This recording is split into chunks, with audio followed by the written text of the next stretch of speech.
Hi hello friends, welcome back to my channel cooking with Ramya. ಇವತ್ತಿನ recipe ಏನಂದರೆ ನಾಟಿ style mutton chops. ಇದಂತೂ ತುಂಬಾ ಟೇಸ್ಟಿಯಾಗಿರುತ್ತೆ. ಈ ಮಳೆಗಾಲಕ್ಕಂತೂ ತುಂಬಾ ಒಳ್ಳೆ ರೆಸಿಪಿ ಅಂತ ಹೇಳ್ಬೋದು. ಇದನ್ನು ಹೇಗೆ ಮಾಡೋದಂತ ನೋಡೋಣ. ಮೊದಲಿಗೆ ಒಂದು ಕುಕ್ಕರ್ನ ಬಿಸಿ ಇಟ್ಕೊಂಡು ಒಂದು ಅರ್ಧ ಕಪ್ಪಷ್ಟು ಕುಕ್ಕಿಂಗ್ ಆಯಿಲ್ನ ಹಾಕ್ಕೊಳ್ಳೋಣ. ಅಂದರೆ ಒಂದು 8 ಸ್ಪೂನಷ್ಟು ಕುಕ್ಕಿಂಗ್ ಆಯಿಲ್ ಹಾಕಬೇಕಾಗುತ್ತೆ. ಅದು ಸ್ವಲ್ಪ ಹೀಟ್ ಆದಮೇಲೆ ಕಸೂರಿ ಮೇಥಿನ ಹಾಕ್ಕೊಳ್ಳೋಣ, ಒಂದು 2 ಸ್ಪೂನಷ್ಟು.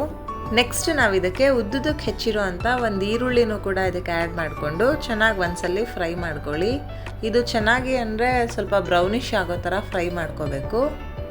ನೋಡಿ, ನಾನು ಮಾಡ್ಕೊಂಡಿದ್ದೀನಲ್ಲ, ಇಷ್ಟ ಆದರೆ ಸಾಕು.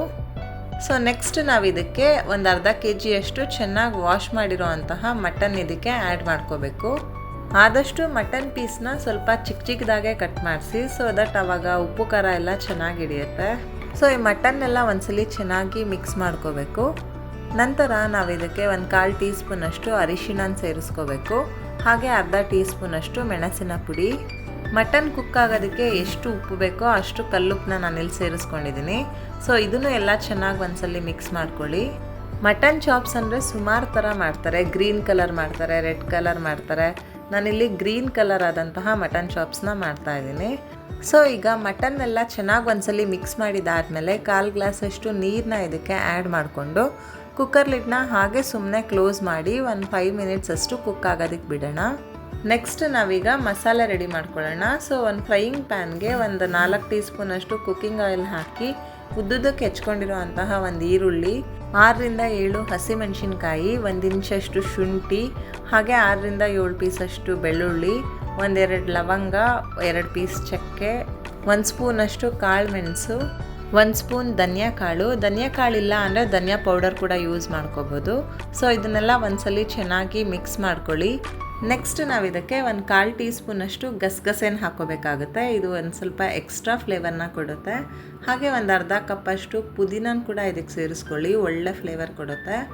ನಂತರ ಅರ್ಧ ಕಪ್ಪಷ್ಟು ಕೊತ್ತಂಬರಿ ಸೊಪ್ಪನ್ನು ಕೂಡ ಇದಕ್ಕೆ ಹಾಕ್ಕೊಳ್ಳಿ. ಈ ಸೊಪ್ಪನ್ನೆಲ್ಲ ಹಾಕೋದ್ರಿಂದ ನಮ್ಮ ಮಟನ್ ಚಾಪ್ಸ್ ಒಳ್ಳೆ ಕಲರ್ ಬರುತ್ತೆ. ಸೊ ಇದನ್ನು ಚೆನ್ನಾಗಿ ಫ್ರೈ ಮಾಡಿದ ನಂತರ ಲಾಸ್ಟಲ್ಲಿ 1-2 ಸ್ಪೂನಷ್ಟು ಒಣ ಕೊಬ್ಬರಿ ಪೌಡರ್ನ ಇದಕ್ಕೆ ಸೇರಿಸ್ಕೋಬೇಕಾಗತ್ತೆ.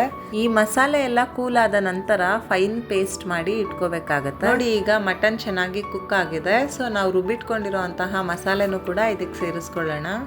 ಮಸಾಲೆ ನೋಡಿ, ನಾವು ಯಾವುದೇ ರೀತಿಯ ಕಲರ್ ಹಾಕಿಲ್ಲ, ಎಷ್ಟು ಗ್ರೀನಾಗಿ ಚೆನ್ನಾಗಿ ಬಂದಿದೆ.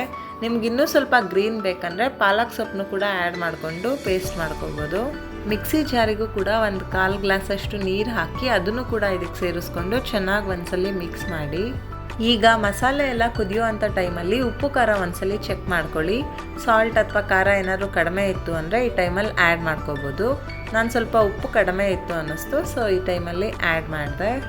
ಈಗ ಮಸಾಲೆ ಎಲ್ಲ ಚೆನ್ನಾಗಿ ಒಂದ್ಸಲಿ ಮಿಕ್ಸ್ ಮಾಡಿದ ನಂತರ ನಾವು ಕುಕ್ಕರ್ ಲಿಡ್ನ ಕ್ಲೋಸ್ ಮಾಡಿ ಸುಮಾರು ಒಂದು 4ರಿಂದ 5 ವಿಸಿಲಷ್ಟು ಕೂಗಿಸ್ಕೋಬೇಕಾಗುತ್ತೆ. ನೋಡಿ, ಈಗ ಚೆನ್ನಾಗಿ ಕುಕ್ ಆಗಿದೆ. ಕುಕ್ಕರ್ ಲಿಡ್ನ ಓಪನ್ ಮಾಡೋಣ. ವಾವ್, ನೋಡ್ತಾ ಇರ್ಬೋದು ಮಟನ್ ಚಾಪ್ಸ್ ಎಷ್ಟು ಚೆನ್ನಾಗಿ ರೆಡಿಯಾಗಿದೆ ಅಂತ. ಕಲರು, ಟೆಕ್ಸ್ಚರ್ ಎಲ್ಲ ತುಂಬಾ ಚೆನ್ನಾಗಿ ಬಂದಿದೆ. ಈವನ್ ಇದರ ಸ್ಮೆಲ್ ಕೂಡ ತುಂಬಾ ಚೆನ್ನಾಗಿ ಬರ್ತಾಯಿತ್ತು. ಟೇಸ್ಟ್ ಅಂತೂ ಅಲ್ಟಿಮೇಟ್ ಆಗಿರುತ್ತೆ. ಈ ಮಟನ್ ಚಾಪ್ಸ್ ಗ್ರೇವಿನ ನೀವು ನೋಡ್ಕೋಬೋದು. ಇನ್ನೂ ತೆಳುಬೇಕಂದ್ರೆ ಸ್ವಲ್ಪ ನೀರು ಕೂಡ ಆ್ಯಡ್ ಮಾಡಿಕೊಂಡು ಸರಿ ಮಾಡ್ಕೋಬೋದು. ನೋಡಿ, ಮಟನ್ ಅಂತೂ ತುಂಬಾ ಚೆನ್ನಾಗಿ ಕುಕ್ ಆಗಿದೆ. ಸೊ ಈಗ ಕುಕ್ಕಾಗಿರೋ ಅಂತಹ ಮಟನ್ ಚಾಪ್ಸ್ನ ಒಂದು ಸರ್ವಿಂಗ್ ಪ್ಲೇಟ್ಗೆ ಟ್ರಾನ್ಸ್ಫರ್ ಮಾಡ್ಕೊಳ್ಳೋಣ. ಪೂರಿ, ಮುದ್ದೆ, ಅನ್ನ, ಚಪಾತಿ, ರೊಟ್ಟಿ ಎಲ್ಲದ್ರ ಜೊತೆನೂ ಇದು ಒಳ್ಳೆ ಕಾಂಬಿನೇಷನ್ ಆಗುತ್ತೆ. ನಮಗೆ ಹುಷಾರಿಲ್ಲದೆ ಇರೋ ಅಂಥ ಟೈಮಲ್ಲಿ, ಅಂದರೆ ನಾಲ್ಗೆ ಎಲ್ಲ ಕಹಿ ಆಗಿರುತ್ತಲ್ಲ, ಅಂಥ ಟೈಮಲ್ಲಿ ಏನಾದ್ರು ನಾವು ಈ ಮಟನ್ ಚಾಪ್ಸ್ನ ಮಾಡಿಕೊಂಡ್ರೆ ನಾಲ್ಗೆ ರುಚಿ ಅಂತೂ ಬೇಗನೆ ಸರಿ ಹೋಗುತ್ತೆ, ಹಾಗೂ ಬೇಗನೆ ಹುಷಾರಾಗ್ತೀವಿ ಅಂತ ಹೇಳ್ಬೋದು. ನೋಡಿದ್ರಲ್ಲ ಎಷ್ಟು ಸಿಂಪಲ್ ಆ್ಯಂಡ್ ಕ್ವಿಕ್ಕಾಗಿ ಮಟನ್ ಚಾಪ್ಸ್ನ ನಾವು ಮಾಡಿದ್ವಿ ಅಂತ. ಈ ರೆಸಿಪಿ ಏನಾದರೂ ನಿಮಗೆ ಇಷ್ಟವಾದರೆ ನನ್ನ ಚಾನಲ್ಗೆ ಸಬ್ಸ್ಕ್ರೈಬ್ ಮಾಡಿ, ಈ ವಿಡಿಯೋನ ನಿಮ್ಮ ಫ್ರೆಂಡ್ಸ್ ಆ್ಯಂಡ್ ಫ್ಯಾಮಿಲಿ ಜೊತೆ ಶೇರ್ ಮಾಡಿ. ಮುಂದೆ ಒಂದು ಹೊಸ ರೆಸಿಪಿ ಜೊತೆ ಸಿಗೋಣ. ಅಲ್ಲಿವರೆಗೂ take care, have a great day, bye.